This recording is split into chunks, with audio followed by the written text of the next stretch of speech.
सभी साथियों को मेरा नमस्कार। बड़ों को प्रणाम, छोटों को शुभ आशीर्वाद।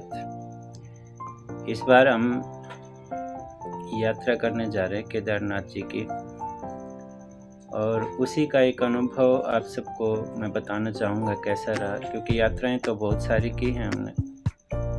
नीलकंठ गए हैं, वैष्णो देवी गए हैं, आप सब भी गए होंगे। और केदारनाथ पर भी बहुत सारे लोग आप में से गए हैं और आपको अनुभव, लेकिन जो नहीं गए हैं उनको वहाँ के बारे में जानकारी ज़रूरी है। क्योंकि कैसा वहाँ का वातावरण है, कैसी परिस्थितियाँ हैं, और किस प्रकार आपको पहले से वहाँ जाने से पहले प्लान कर लेना चाहिए। लेकिन कई बार ऐसा होता है कि जो धार्मिक यात्राएं होती हैं वहाँ का प्लान बनाना ज़रूरी नहीं होता मेरे अनुसार। यदि आप परिवार के साथ नहीं जा रहे हैं तो परिवार के साथ जा रहे हैं तो फिर आपको सारा प्लान तैयार कर लेना चाहिए। चलो, फिर भी हम बिना प्लान के चले। और वैसे कोई इस बार छुट्टियों में कहीं जाने का मन नहीं था, फिर भी हमारे साथी हैं चिराग सर, उन्होंने ज़्यादा ही फोर्स किया कि नहीं, इस बार चलते हैं घूमने और लंबी यात्रा पर चलेंगे। और केदारनाथ यात्रा के लिए उन्होंने और बद्रीनाथ जी की यात्रा के लिए उन्होंने फोर्स किया बार बार कि हम 2 धाम की यात्रा ज़रूर करेंगे। तो हमने प्लान तो कोई बनाया नहीं था, फिर भी प्रयास किया कि हम प्लान तैयार करें। जैसे कि हमने तैयार किया कि रजिस्ट्रेशन कैसे होगा, ऑनलाइन रजिस्ट्रेशन के लिए प्रयास किया, लेकिन जो हमारी निर्धारित तिथियाँ थी, तारीख थी, उस पर तो कोई प्लान बन ही नहीं रहा था, रजिस्ट्रेशन हो नहीं रहा था। तो काफ़ी इधर उधर से प्रयास किया, यूट्यूब पर बहुत सारी वीडियोस देखे, तो बहुत सारी बातें आई सामने। तो उनसे हमें पता चला कि रजिस्ट्रेशन हरिद्वार हो जाएगा ऑफलाइन, या ऋषिकेश हो जाएगा, या सोनप्रयाग जाके हो जाएगा। फिर भी जब तक आपका रजिस्ट्रेशन नहीं होता तो एक चिंता तो रहती ही है। वो बाद में पता चलता है कि वहाँ जाने के बाद आपको इन सब चिंताओं की आवश्यकता ही नहीं थी। ये सब प्रयास करने की ज़रूरत ही क्या थी वहाँ तक जाने के लिए, वो बाद में पता चलता है। तो हमने जो तारीख निर्धारित की थी 9 तारीख 9 जून, तो हम उसी हिसाब से चले, संडे को चले यहाँ से, और शाम को हरिद्वार वहाँ पहुँचे हैं। और सबसे बड़ी चिंता हमारी थी कि रजिस्ट्रेशन होगा या नहीं होगा, ऑफलाइन होगा कि नहीं होगा। लेकिन हम सुबह 5 बजे के आसपास वहाँ पहुँचे हरिद्वार में। ऋषिकुल मैदान है, वहाँ पर रजिस्ट्रेशन होता है 4 धाम यात्रा का। तो हम वहाँ पर पहुँचे तो ठीक है, समय पर पहुँच गए, तो ज़्यादा हमें लंबी लाइन में नहीं खड़ा होना पड़ा। हम आगे ही 4-5 के बाद ही खड़े थे, और तुरंत जैसे ही 7 बजे के आसपास रजिस्ट्रेशन शुरू हो जाता है तो हमारा रजिस्ट्रेशन तुरंत हो गया। कोई ज़्यादा हमें हुज्जत करने की आवश्यकता नहीं पड़ी। तो इस प्रकार रजिस्ट्रेशन होते ही हमारी खुशी का कोई ठिकाना नहीं था, और बहुत प्रसन्न थे हम, क्योंकि जिस चिंता के लिए बार बार रजिस्ट्रेशन होगा नहीं होगा, बार बार जिसमें हम फंसे हुए थे, वो हमारा हो चुका था। तो इसलिए टेंशन फ्री हरिद्वार तक अपनी गाड़ी लेके गए थे। वहाँ जान पहचान की एक धर्मशाला थी, वहाँ खड़ी कर दी, क्योंकि आगे हमें रिस्की लगा, क्योंकि ले जाते हैं लोग। फिर भी सोचा है कि क्यों खामखाई फ्री में टेंशन उठानी अपनी गाड़ी की, चलते हैं। तो हमने बस स्टैंड के आसपास ही बहुत सारे ट्रैवलर्स हैं, उनसे बात की। तो गाड़ी बसों के बारे में पता लगा, 650, 700, 800, 850 रुपये। जैसा यात्री फंस जाए तो जल्दी जाने वाले यात्रियों के लिए तो ठीक है, समय पर, लेकर हम थोड़े से लेट हो गए थे, तो इसलिए हमने सोचा है कि कोई गाड़ी कर ली जाए। तो 2 थे हम, तो काफ़ी महंगी पड़ रही थी, 1500 रुपये पर कैंडिडेट, और साथ में कोई और भी बैठेंगे, तो इस प्रकार की स्थितियाँ थी। तो लेकिन हम काफ़ी इधर उधर घूमकर हमें ये जानकारी मिली कि यदि आप 2-4 और इकट्ठे हो जाते तो डिज़ायर हो जाएगी आपके लिए सोनप्रयाग तक, तो वो सुविधाजनक रहेगी, और 5-6 हज़ार में हो जाती है गाड़ी। तो हमने 2 और साथी चुने, ढूंढे, वो शायद हमें वहाँ मिल गए थे। हमारी बातें हो गई थी जब हम रजिस्ट्रेशन कर रहे थे, तो वहीं हमें मिल गए थे। तो उनसे थोड़ी जान पहचान हो ही गई थी, तो चिराग सर ने थोड़ी चालाकी खेलते उनका नंबर भी ले लिया था, उनसे बात हुई। तो हम हमने एक गाड़ी जो है वो हमारी हो गई स्विफ्ट डिज़ायर, और हम वहाँ से सुबह 9 बजे के आसपास हम चले थे। और पूरा सफ़र जाम भरा है। ऋषिकेश में अच्छा खासा जाम लग जाता है, 2-3 घंटे वहाँ ख़राब हो जाते हैं। तो सीतापुर सोनप्रयाग से पहले वहाँ तक जाने में ही हमें जो है 10 से 12 घंटे लग गए, और वहीं पर हमें सीतापुर में ही एक कमरा लेना पड़ा, क्योंकि आगे जाने में और 3-4 घंटे ख़राब हो सकते थे। शाम का समय था, 9 बजे के आसपास का समय हो गया था, तो इसलिए हमने वहीं 4 थे, शेयरिंग रूम मिल गया, कोई ज़्यादा खर्चा नहीं उठाना पड़ा। 1500 रुपये में एक रूम हो गया, तो कोई खर्च ज़्यादा नहीं था। तो हमने खाया पिया, वहीं सोए, आराम किया। तो चलो इस यात्रा पर और क्या क्या चीज़ें आती हैं वो बीच बीच में हम बताते हैं, और हम आगे बढ़ते हैं।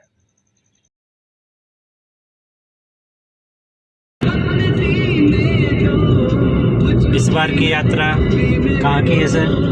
केदारनाथ, जय बाबा की। इस बार हम जा रहे हैं केदारनाथ और बद्रीनाथ, दोनों 2 धाम की यात्रा करेंगे इस बार हम। और पता है आपको, हम पैदल चलने वालों में से हैं, तो हम पैदल ही चलेंगे। ट्रैकिंग करेंगे और पहुंचते हैं हरिद्वार से बिना किसी रजिस्ट्रेशन के। अभी तक कुछ भी कंफर्म नहीं है, बस चल दिए हैं घर से। अनप्लान टूर है और पता नहीं क्या होगा। डे भी निश्चित नहीं है। कोई डे निश्चित है? कोई डे निश्चित नहीं है। देखते हैं इस बार क्या होता है। तो चलते हैं, आप भी चलिए हमारे साथ। चलते हैं हरिद्वार। पहले हरिद्वार पहुंचते हैं, ठीक है? हरिद्वार का नज़ारा दिखाते हैं आपको, फिर बढ़ते हैं आगे। इतना भीगेगा तो यहाँ से पानी अंदर नहीं जाएगा।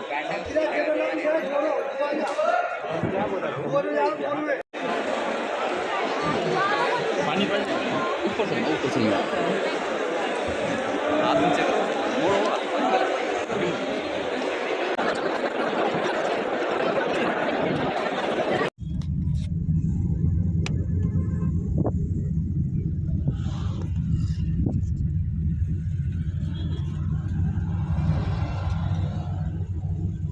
पानी गिरता है, फोड़ा होता है तो बड़े बेहद दिखता है।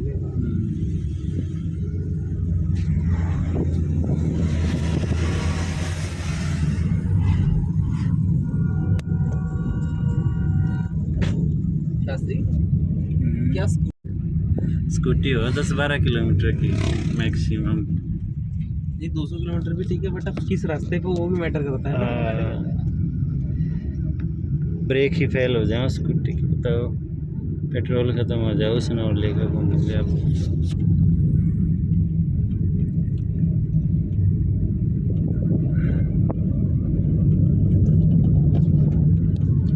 छोटी ही गाड़ी आवाज़ कर।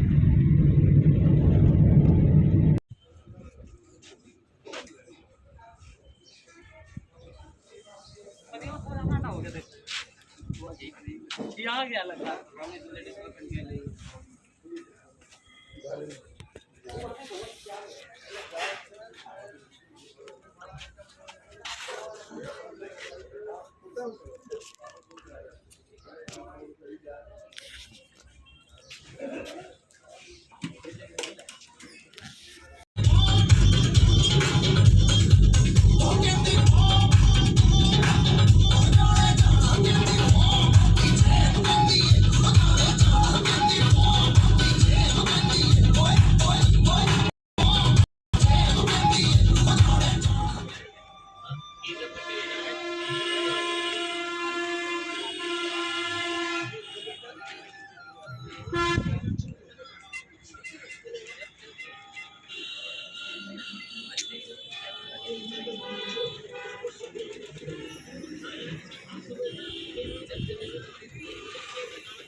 Masa sa palabas sabi niya. Ayan ta.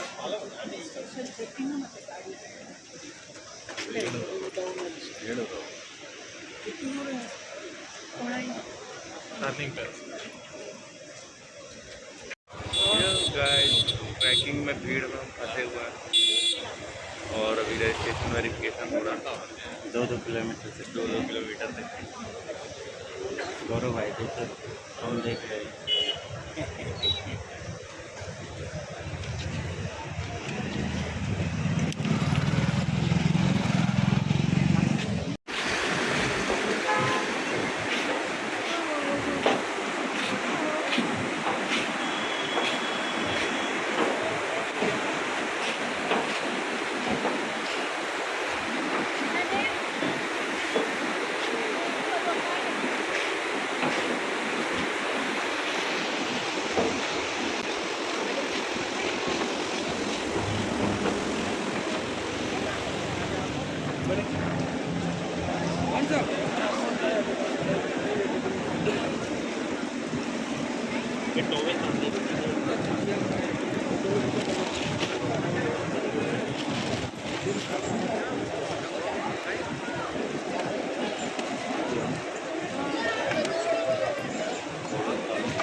के साथ मतलब कोई पहचान वाले के साथ।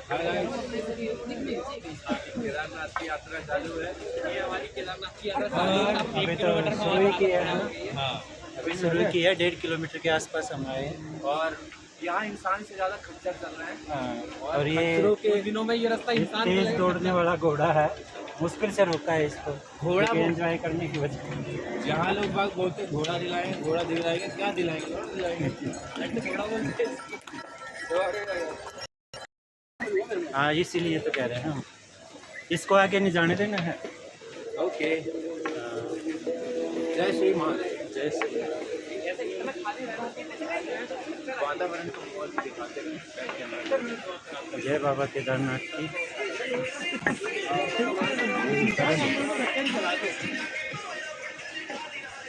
इन्हें मेरा दिल लुटिया ओहो, इन्हें मेरा दिल लुटिया और पिटा मार दिया ओहो। अरे ये रिकॉर्डिंग क्या रिकॉर्ड कर रहे हैं।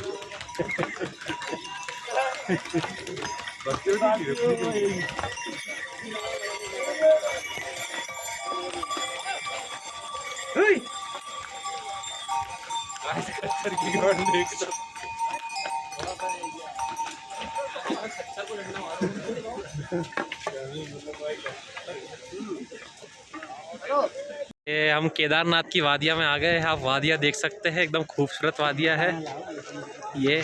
हमें उस वादी के कोने में जाना है, उस वादी के कोने में जाना है हमें। और अभी सिर्फ 2 किलोमीटर चला है और हमारा हाल बेहाल हो चुका है ऑलरेडी।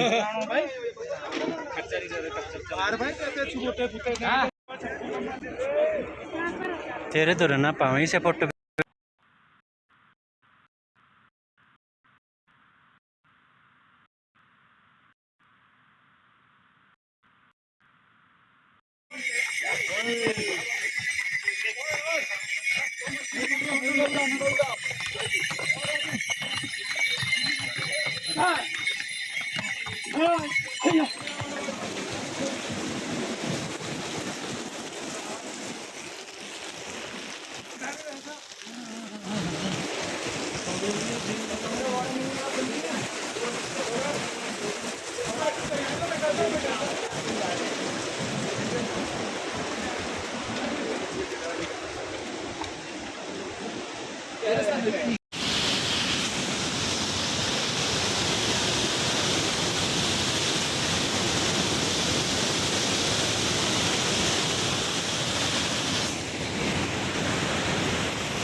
ओ कब कपी चढ़ गई। वो है ना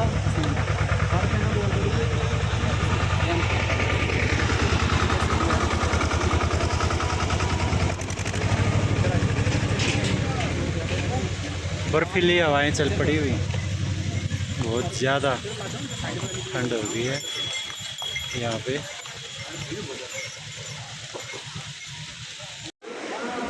पुलिस वाला होगा, सबको लाइन में करता जाएगा, देखिए लाइन में रहो, एक आएगा।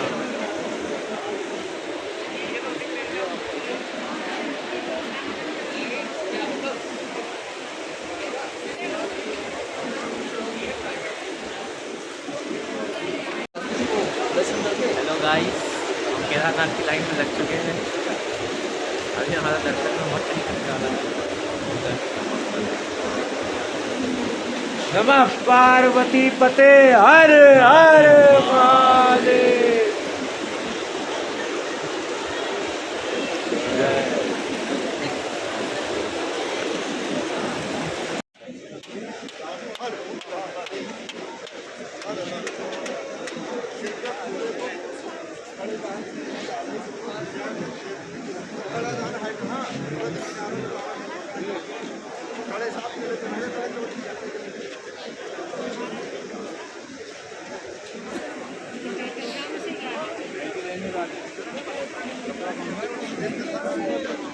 जो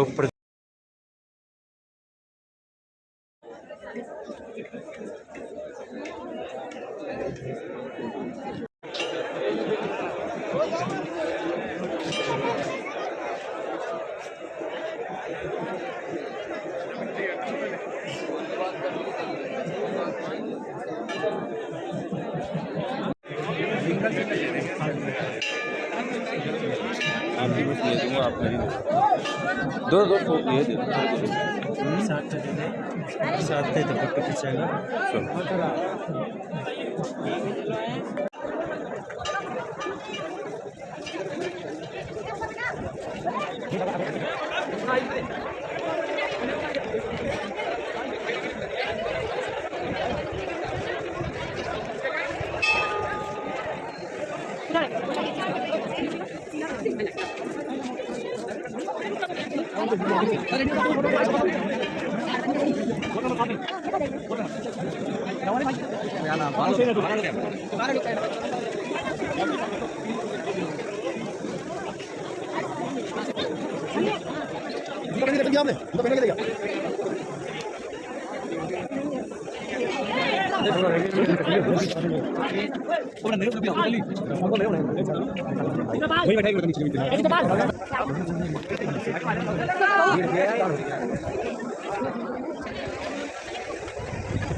ये भैरव बाबा जी के रूप में हैं।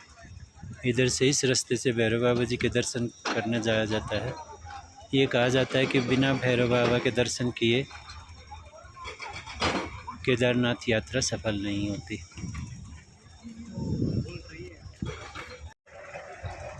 पीछे जो बर्फ़ के पहाड़ हैं वो बादल हैं चारों ओर, जिसके कारण जो सुमेरु है, मेरु पर्वत है, केदार पर्वत है, यहाँ से वो दिखाई देते हैं जब मौसम साफ़ हो।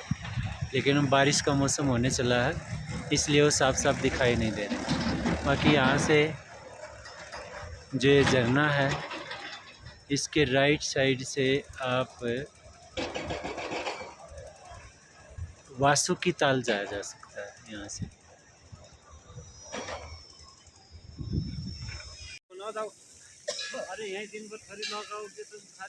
श्री केदारनाथ जी के दर्शन करने के बाद हम आए हैं भैरव नाथ जी के दर्शन करने।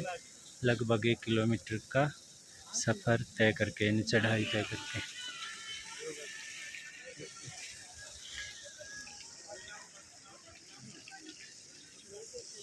मौसम ख़राब होने के कारण आपको बर्फीले पहाड़ तो दिखाई नहीं देंगे पीछे। बाकी बारिश का और बादलों का मौसम काफ़ी हो गया है, जो यहाँ हर 1 घंटे के बाद मौसम बदल जाता है।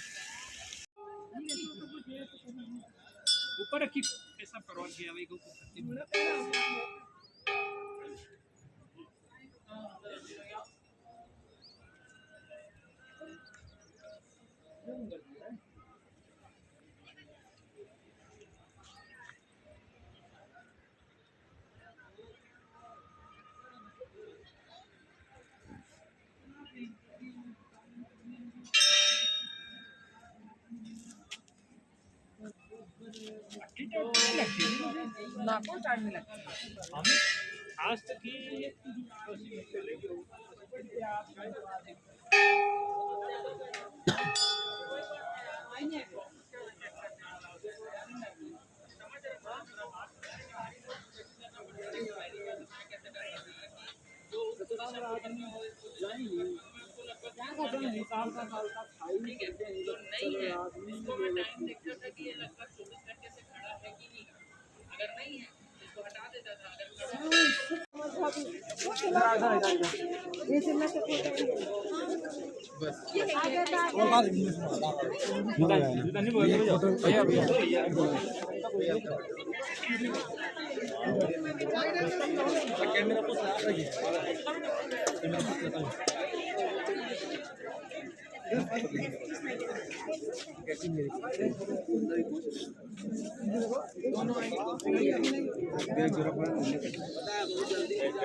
भाई अभी नहीं हो रही, बारिश होने लग रहा है। हम लोग तो 8 बजे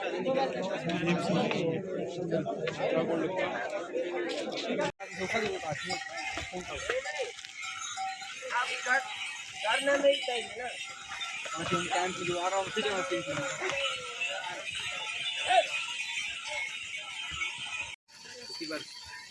लगा पीछे हो। मैं सोच रहा था। मैं जगह जगह रुक रुक के फोटो वीडियो बनाता आ रहा हूँ मैं भी। भैया अगली बार तो पक्का होगा मैं यहाँ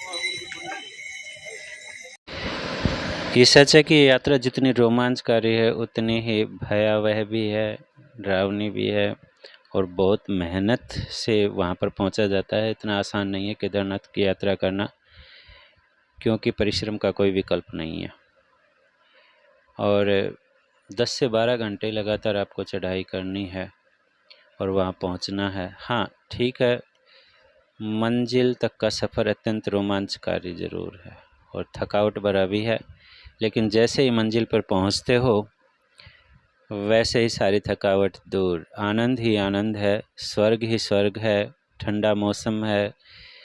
और ये ध्यान रखना, मैंने बताना ध्यान नहीं रहा कि सर्दी के कपड़े ले जाने ज़रूरी होते हैं वहाँ पर, क्योंकि बहुत ज़्यादा ठंड पड़ती है और बुखार भी हो गया था मुझे तो, और एक साथी थे उनको भी बुखार हुआ था ठंड के कारण, तो दवाई लेनी पड़ी थी हमें। सभी को नहीं है, किसी किसी को हो जाता है, क्योंकि वातावरण एकदम ज़्यादा ठंडा है। क्योंकि हम यहाँ गर्मियों में जाते हैं, यहाँ से बहुत गर्म होता है यहाँ का वातावरण, और वहाँ जाकर अत्यधिक ठंड होती है, तो वातावरण का बहुत ज़्यादा बदलाव है। तो जैसा कि लेकिन उतरते वक्त क्योंकि लगातार उतरना ही होता है, कहीं चढ़ाई होती नहीं है, तो जो ज़्यादा भाग दौड़ नहीं करते हैं वो आराम से उतर आते हैं। कोई ज़्यादा फिर बाद में कोई इतना तकलीफ़ नहीं होती, कहने का अभिप्राय ये है। तो जाने से पहले अपनी सारी तैयारियां हर तरह के बारे में सोच कर जाइए, विचार कर जाइए। छोटे बच्चे ज़्यादा साथ लेकर मत चलिए, क्योंकि जो घोड़े वाले हैं, और कहने का अभिप्राय भय रहता है, बहुत ज़्यादा भीड़ कर देते हैं घोड़े वाले, क्योंकि पैदल जाने वाले यात्री कम और घोड़े पर हेलीकॉप्टर से जाने वाले ज़्यादा होते हैं, क्योंकि यात्रा ज़्यादा लंबी है। कहा जाता है 22 किलोमीटर लिखित में है, लेकिन 26-27 किलोमीटर पड़ जाता है आराम से एक साइड का चढ़ने में। तो इसलिए जाइए, बड़े आराम से चलिए, ज़्यादा भाग दौड़ मत कीजिए, उत्साहपूर्वक। पहले तो ज़्यादा जल्दी चलते हैं, लेकिन बाद में फिर उनकी क्या हालत होती है हमने देखा है। और किसी घोड़े पर आदि पर मत जाइए, जब तक आपके पैर चलते हैं तो आप अपने पैरों से चलिए, क्योंकि वहाँ पर घोड़े वालों को ज़्यादा खतरा है पैदल चलने वालों से, फिसल जाते हैं, फिसलन है, लगातार चढ़ाई है, गिर जाते हैं। हमारे सामने ही 2 एक्सीडेंट ऐसे हुए जो देखकर बहुत तकलीफ़ होती है। ऐसी बातें देखते हैं तो एक बच्चा गिर गया था, एक बुज़ुर्ग था, सिर फूट गया था। तो ये सब सारी स्थितियाँ हैं वहाँ पर। हेलीकॉप्टर का पता ही है, खबरों में पड़ा होगा, 2-3 बार गिर चुका है। और जाने जाते हैं वहाँ के बारे में बताया जा रहा था कि 71 आदमी जो है 1 महीने 1.5 महीने के आसपास भगवान के घर जा चुके हैं। तो पैदल जाने वालों के लिए इतना ख़तरा नहीं है। हाँ, मेहनत ज़रूर है, बड़ी मेहनत कीजिए, जाइए भगवान के दर्शन कीजिए। उसके बाद बद्रीनाथ जाइए, वहाँ का ये चढ़ाई है ही नहीं, गाड़ियों में जाना है, भगवान के दर्शन करो। और बोलो केदारनाथ भगवान की जय, बोलो बद्रीनाथ भगवान की जय, बोलो बद्रीनारायण भगवान की जय। जय हो, आपकी यात्रा मंगलमय हो। आप जब भी जाएं तो बड़ी सावधानी से चलिए। Okay, bye. स्लाइड खेल रहे हैं। हेलो गाइस, अब केदारनाथ से उतर रहे हैं और आप बर्फ देख सकते हैं। यहाँ मौसम देख सकते हैं आप। रात को -4 डिग्री पारा था। बर्फ देख सकते हैं हमारे साथ। और अब देख लो बर्फ, ये बादल और है। आप बादल देख सकते हो। ये बादल ही है। बादल क्यों ऐसे दिख हाँ। रहा है, मतलब जैसे अब ये आप देख, जो धुआं सा दिखाई दे रहा है, बादल के अंदर ही है हम। हम बादल के अंदर है गाइस। सपना सच हो गया गाइस, बादाम को छूने का, बादल को छूने का।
सांप जैसे दोस्तों रहती है।